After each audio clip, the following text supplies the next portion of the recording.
한 주간 기독교계 이슈를 살펴보는 시간입니다. 기독교연합신문 이인찬 기자와 함께하겠습니다. 안녕하십니까? 네, 안녕하십니까? 최근 넷플릭스의 나는 신이다 다큐멘터리 시리즈가 방영이 되면서 사회적 파장이 거세게 일고 있는데요. 네. 한국교회 주요 교단들이 이미 이단으로 규정한 JMS 정명석을 포함해서 4명의 인사들의 실체를 파헤치는 내용으로 이루어졌다고 하는데 분위기가 좀 어떤가요? 네, 그 다큐멘터리 나는 신이다에서 다뤄지는 인물들은 이 자신을 신격화해 신도들이 믿게 만들었습니다. 먼저 공개된 JMS 정명석 교주에 대한 방송 여파는 컸는데요. 컨텐츠가 공개되자마자 국내 순위 1위를 차지했을 뿐 아니라 현재 해외에서까지 화제가 되고 있습니다. JMS 교주 정명석에 대한 방송 내용에 시청자들은 경악을 금치 못하고 있습니다. 무엇보다 여자 신도들에게 적나라한 성폭력이 큰 충격을 주었는데요. 그 때문에 이단 사이비 문제에 대한 국민들의 경각심도 높아지고 있습니다. 한때 JMS와 연루된 적 있는 유명 인사들은 자신과 무관하거나 관계를 이미 단절했다고 커밍아웃하는 현상까지 벌어지고 있고요. 네. 심지어 JMS 핵심 인사들은 교주와 단절하려는 동향까지 보이고 있습니다. 교주 정명석은 성폭력 문제로 이미 10년 동안 수감된 적이 있습니다. 그런데도 다시 여신도 성폭행 혐의로 현재 구속돼 재판을 받고 있습니다. 이 나는 신이다 방송 이후 이원석 검찰총장까지 나서 엄정한 처벌이 될 수 있도록 최선을 다하라고 지검에 지시하기도 했습니다. 네, 저도 이 다큐멘터리를 봤는데요. 정말 충격적이고 여기서 지금 하는 내용보다도 훨씬 더 충격적인 내용들이 좀 많이 들어있어서 개인적으로 좀 많이 놀랐습니다. 사실 이런 이 이단 사이비의 문제는 개인의 문제로만 볼 수 있는 건 아니잖아요. 네, 맞습니다. 예, 예. 이 작년이죠. 일본에서 통일교회 어머니가 빠져 고통을 겪던 피해자가 아베 신조 전 총리를 살해하는 사건이 있었습니다. 네. 통일교 문제를 해결하기보다 오히려 연루되어 있는 정계 인사에 대한 반감이었는데요. 국내에선 이단 신천지에 빠진 가족 때문에 고통을 겪는 사람들도 자주 보도된 바 있습니다. 나는 신이다에서도 JMS 정명숙 교주가 저지른 만행으로 인생이 망가져버린 피해자들이 등장하지요. 이단 사이비 문제는 교리적 차원에서만 볼 일이 아닙니다. 개인의 문제로 국한하기에는 사회적으로 미치는 영향이 너무나 심각합니다. 가정을 파탄내기도 하고 사회적으로 혼란을 야기한다는 점에서 적극적인 대응이 필요한 것이죠. 일종의 종교 중독에 빠진 이들에게 손을 내밀어 주어야 합니다. 그래서 이단 전문가 부산장신대 탁지일 교수는 사회적 안전망 구축이 필요하다며 사이비 범죄 피해자들을 위한 종교범죄 신고 및 지원센터를 상설 운영하자고 제안하기도 했습니다. 네.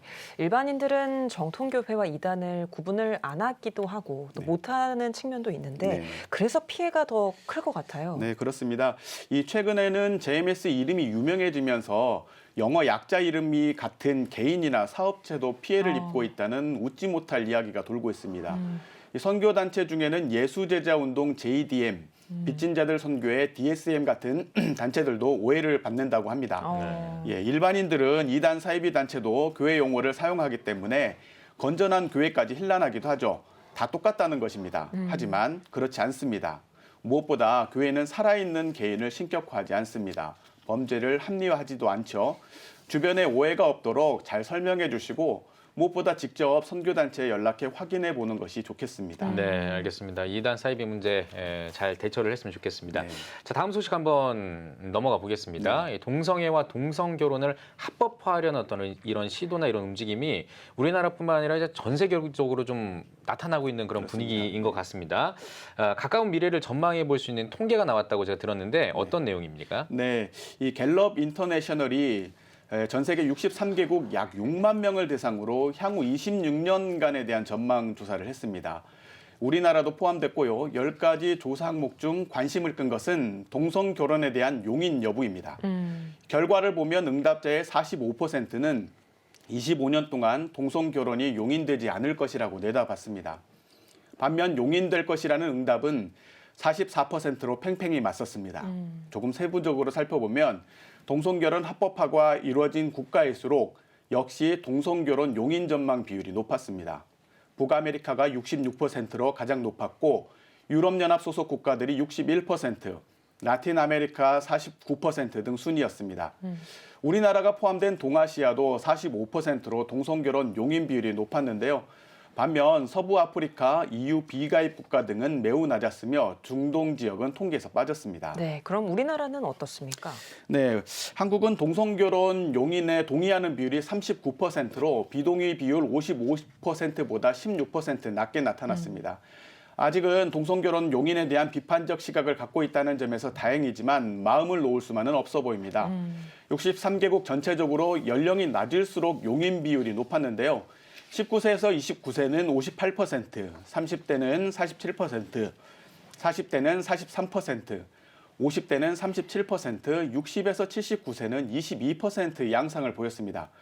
우리나라에서도 젊은 세대에서 동성애나 동성결혼을 긍정적으로 인식하는 비율이 꾸준히 증가하고 있습니다. 우리나라도 경제가 꾸준히 발전하면서 서구국가처럼 될까 우려스럽습니다. 기독교적 가치관을 지켜내기 위한 특단의 노력이 필요해 봅니다. 네, 오늘 소식은 여기까지 듣겠습니다. 이인찬 기자 수고하셨습니다. 네, 감사합니다.